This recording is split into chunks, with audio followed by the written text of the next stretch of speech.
Hey everyone, welcome back to my channel.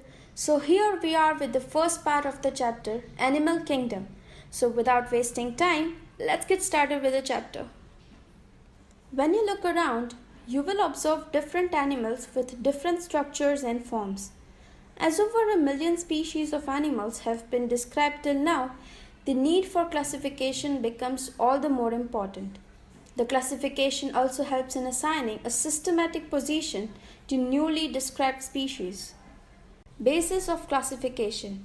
In spite of differences in structure and form of different animals, there are fundamental features common to various individuals in relation to the arrangement of cells, body symmetry, nature of cellome, pattern of digestive, circulatory, or reproductive systems. These features are used as basis of animal classification and some of them are discussed here. Levels of organization. Though all members of Animalia are multicellular, all of them do not exhibit the same pattern of organization of cells.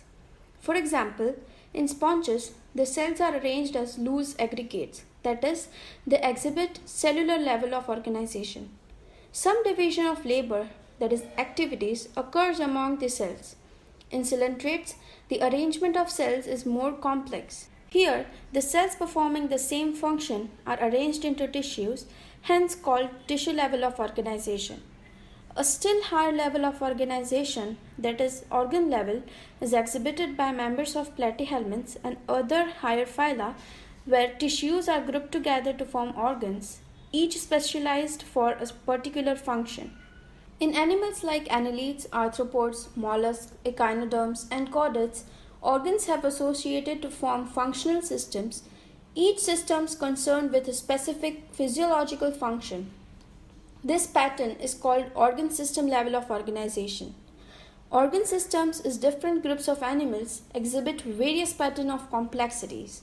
For example, the digestive system in platyhelminths has only a single opening to outside the body and serve as both mouth and anus, and hence is called incomplete.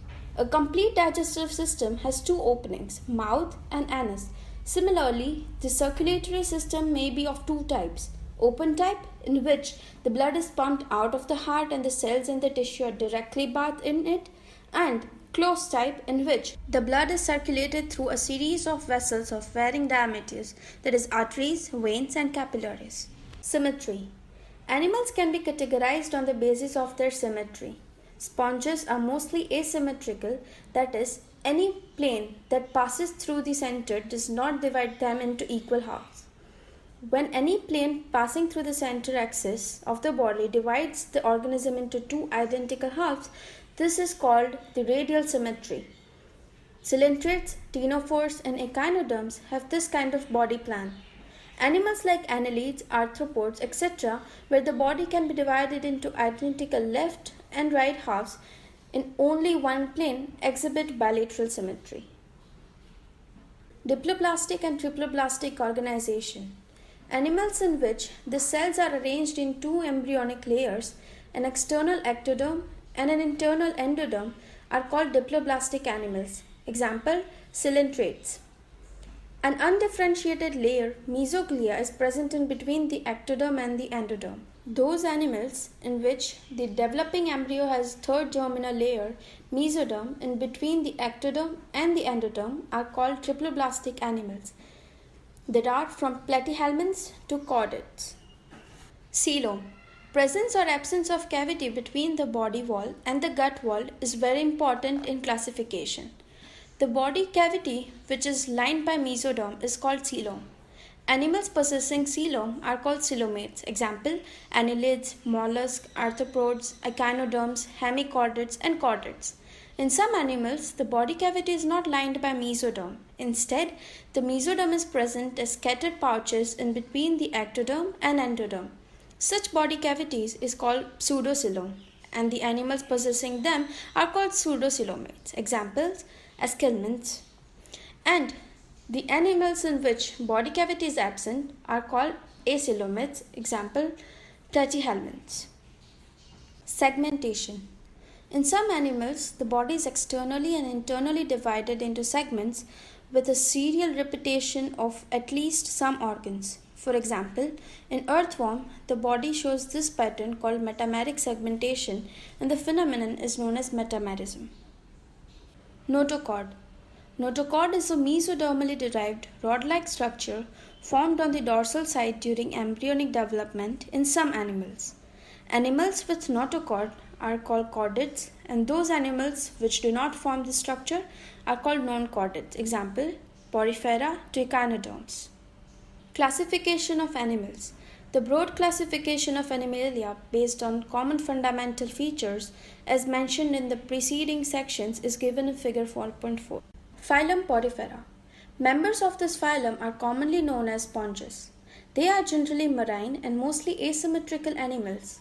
These are primitive multicellular animals and have a cellular level of organization. Sponges have a water transport or canal system. Water enters through minute pores like ostia in the body wall into the central cavity spongiocele, from where it goes out through osculum. This pathway of water transport is helpful in food gathering, respiratory exchange, and removal of waste. Choanocytes or collar cells line the spongiocele and the canals. Digestion is intracellular.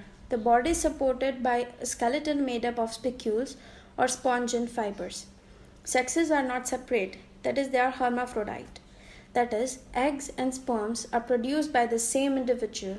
Sponges reproduce asexually by fragmentation and sexually by formation of gametes. The fertilization is internal, development is indirect, having a larval stage which is morphologically distinct from the adult.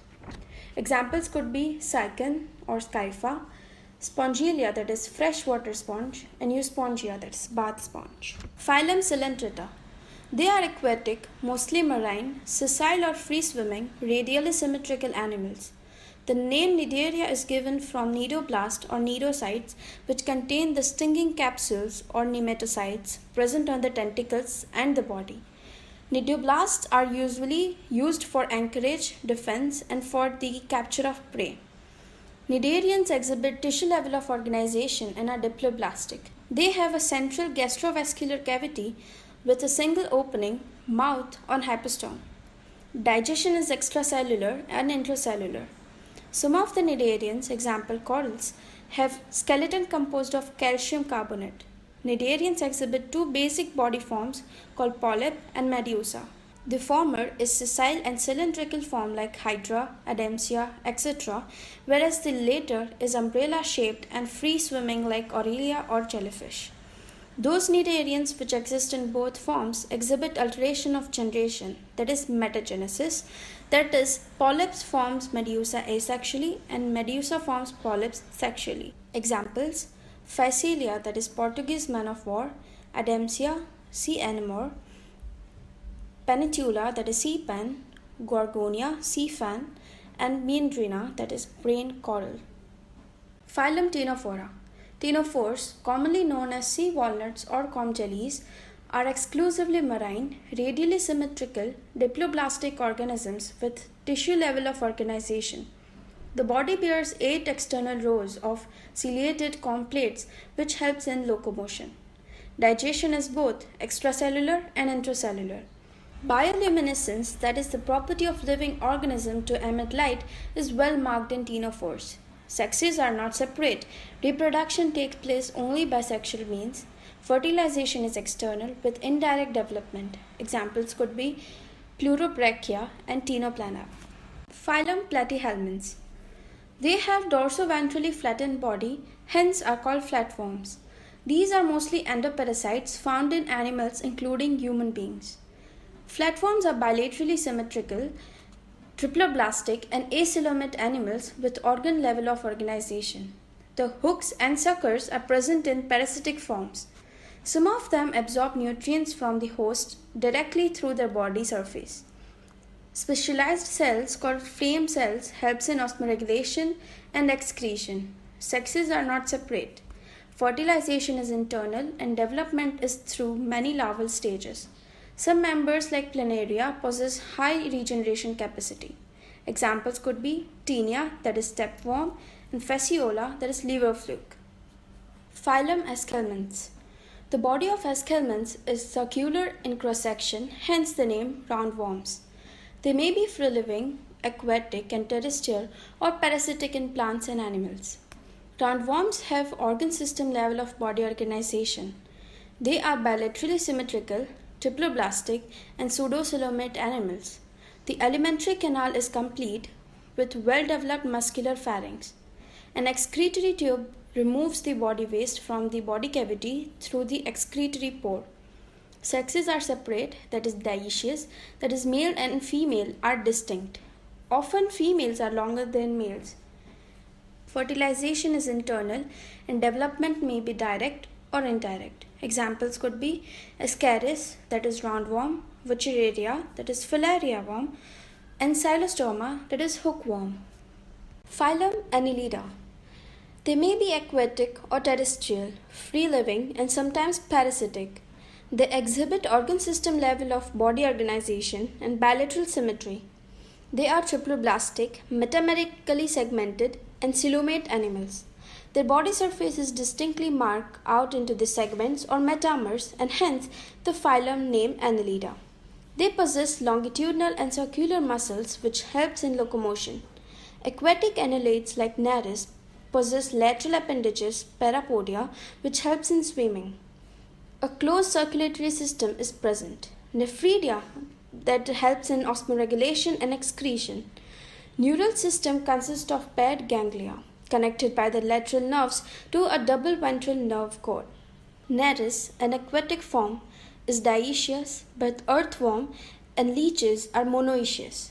Reproduction is sexual. Examples could be Nereis, Ferretima, that is earthworm, and Hirudinaria, that is blood-sucking leech. Phylum Arthropoda. This is the largest phylum of Animalia, which includes insects. Over 2/3 of all named species on Earth are arthropods. They have organ system level of organization. They are bilateral symmetrical, triploblastic, segmented, and coelomate animals. The body of arthropods is covered by chitinous exoskeleton. The body consists of head, thorax, and abdomen. They have jointed appendages. Respiratory organs are gills, book lungs, or tracheal system. Circulatory system is of open type. Sensory organs like antennae, eyes, stetocysts, or balancing organs are present. Excretion takes place through Malpighian tubules. They are mostly dioecious. Fertilization is usually internal. They are mostly oviparous. Development may be direct or indirect. Example could be economically important insects: Apis, that is honeybee, Bombyx, silkworm, Lucifer, that is lac insect. Vectors could be Anopheles, Culex, and Aedes, mosquitoes. Gregarious pests would be locust or locusta, living fossil like Limulus, that is king crab. Phylum Mollusca. This is the second largest animal phylum. Mollusks are terrestrial or aquatic, having an organ system level of organization.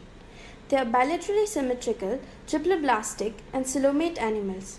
Body is covered by calcareous shell and is unsegmented with distinct head, muscular foot, and visceral hump.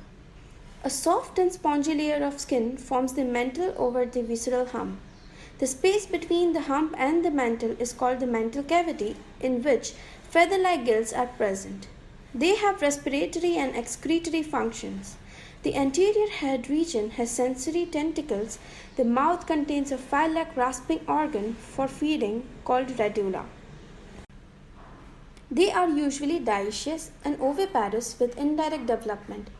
The examples could be Pila, apple snail, pink dada, pearl oyster, sepia, that is cuttlefish, loligo, squid, octopus, devilfish, Aphysia, that is sea hare, Dentalium, that is tusk shell, and Chaetopleura, that is chitin.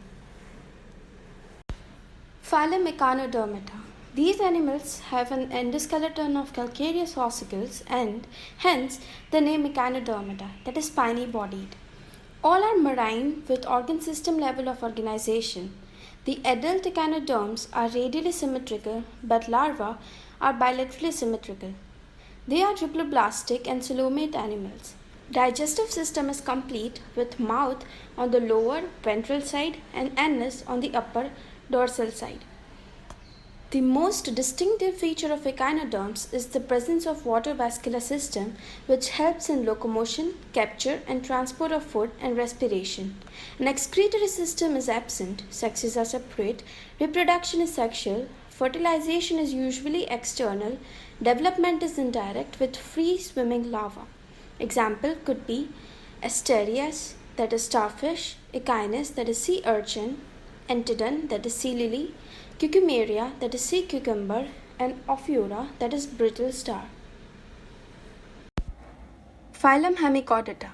Hemichordata was earlier considered as subphylum under phylum Chordata, but now it is placed as a separate phylum under non-Chordata. This phylum consists of small group of worm-like marine animals with organ system level of organization. They are bilaterally symmetrical, triploblastic and coelomate animals. The body is cylindrical and is composed of an interior proboscis, a collar, and a long trunk. Circulatory system is of open type. Respiration takes place through gills. The excretory organ is proboscis gland. Sexes are separate. Fertilization is external and development is indirect. The example could be Belanoglossus or Saccoglossus. So the next topic, that is phylum Chordata, will be available to you in the part 2. And yeah, don't forget to like, subscribe and comment. And if you find this useful, share it with your friends. Bye bye.